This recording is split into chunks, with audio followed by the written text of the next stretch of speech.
ওরে আজরাইল যেদিন রুহুটা খপ কইরা ধরবে, ডানে তাকায়া দেখবা কেউ নাই, বামে তাকায়া দেখবা কেউ নাই, চতুর্পাশে তাকায়া দেখবা তোমার পাশে কেউ নাই। তুমি তখন বড় একা, তুমি তখন বড় একা।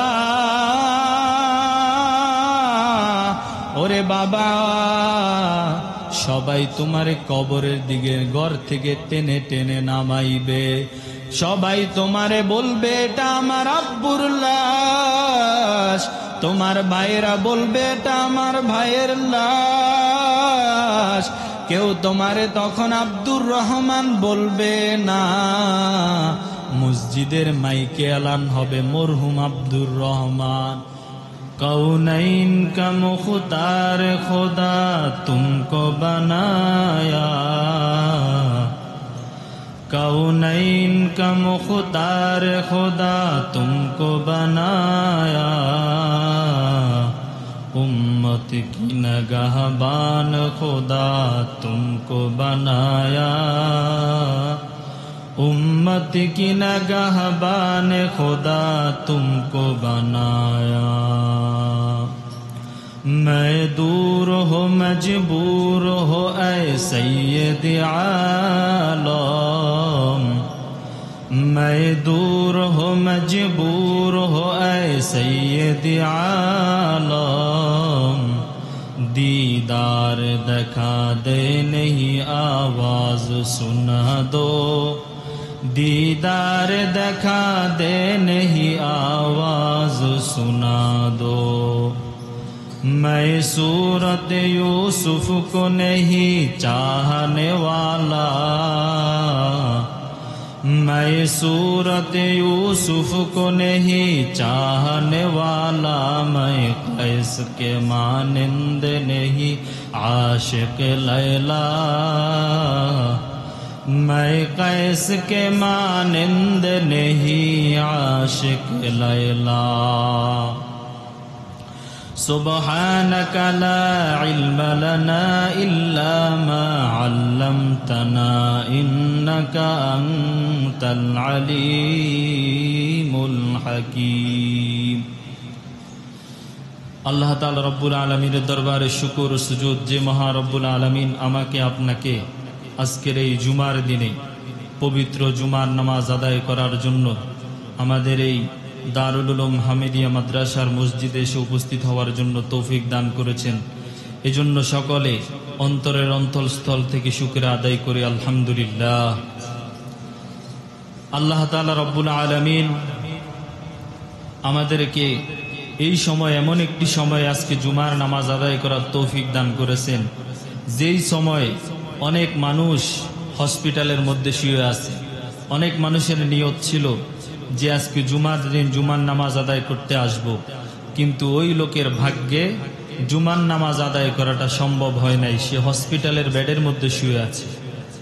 তো আল্লাহ তাআলা রব্বুল আলামিন আমাকে আপনাকে আজকে এই জুমার দিন জুমার মসজিদে এসে নামাজ পড়ার জন্য তৌফিক করে দিয়েছেন। এই জন্য শুকরিয়া আদায় করব যেন আল্লাহ তাআলা রব্বুল আলামিন সুস্থতার সাথে আল্লাহ তাআলার ইবাদতগুলো আমাদেরকে সব সময় করার তৌফিক দান করেন। আমি আপনাদের সামনে কোরআনুল হাকিমের অসংখ্য আয়াত থেকে সূরাতুত তাওবার সূরার ঘরে যদি আজরাইল এসে হাজির হয়ে যায়,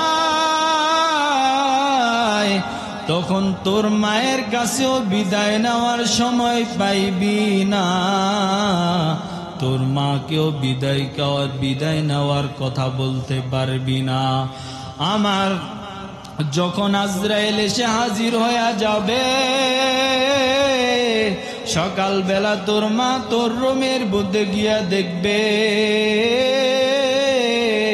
তোর বডিটা কাঠের মতো শক্ত, বরফের মতো ঠান্ডা। তোর মা সবাইকে ডাক দিয়া বলবে তোরা কই, আয়া দেখ আমার বাবাই তো পৃথিবীর মধ্যে নাই, আমি কার জবানে আম্মু ডাকটা শুনবো, কে আমারে আম্মু বলে ডাক দিবে। একটু নিজের মধ্যে চিন্তা কর, দুনিয়াতে মানুষ যদি জেলখানায় যায় পুরা দুনিয়া তার হাত ছাড়া হয়ে যায়। ওরে আজরাইলের কাছে যেদিন ধরা পইরা যাব, তখন তোমার সন্তান, তোমার ছেলে, তোমার মেয়ে, তোমার ভাই কেউ তোমার পাশে থাকবে না। ওরে আজরাইল যেদিন রুহুটা খপ কইরা ধরবে, ডানে তাকায়া দেখবা কেউ নাই, বামে তাকায়া দেখবা কেউ নাই, চতুর্পাশে তাকায়া দেখবা তোমার পাশে কেউ নাই। তুমি তখন বড় একা, তুমি তখন বড় একা। ওরে বাবা, সবাই তোমারে কবরের দিকে ঘর থেকে টেনে টেনে নামাইবে। সবাই তোমারে বলবে এটা আমার আব্বুর লাশ, তোমার ভাইয়েরা বলবে এটা আমার ভাইয়ের লাশ। কেউ তোমারে তখন আব্দুর রহমান বলবে না, মসজিদের মাইকে এলান হবে মরহুম আব্দুর রহমান। ওরে বাবা, ওই দিন যখন চলে আসবে, একটু তওবা করার সময় চিন্তা কর। যখন কবরের মধ্যে তোমারকে রাখা হবে,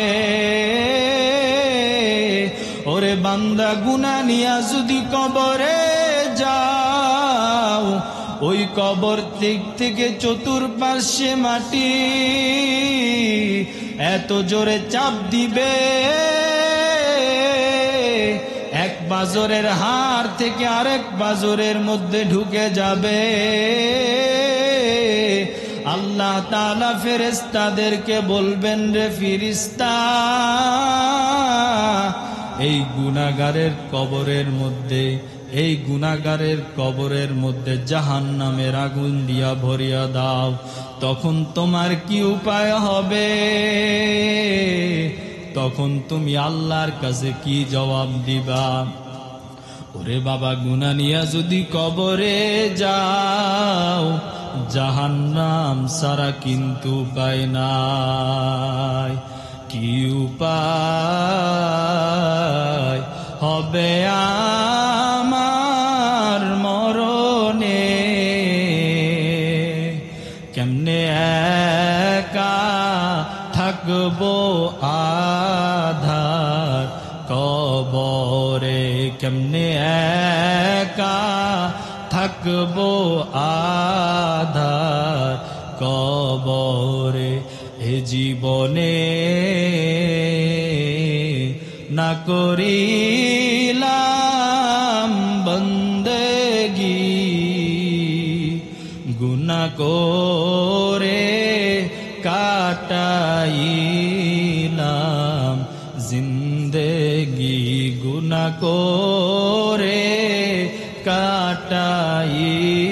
কাটাইলাম জিন্দেগি।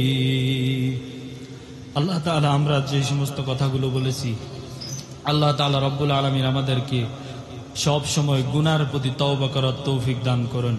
জীবনে আমরা যত গুনাহ করেছি আল্লাহর কাছে সবাই সব সময় তওবা করব। যতবার আল্লাহর কাছে তওবা করব, আল্লাহ বলেছেন ততবার আল্লাহ মাফ করে দিবেন। আল্লাহ তাআলা আমাদেরকে যা কিছু বলেছে আমল করার তৌফিক দান করেন। ওয়া আখিরু দাওয়ানা আলহামদুলিল্লাহ।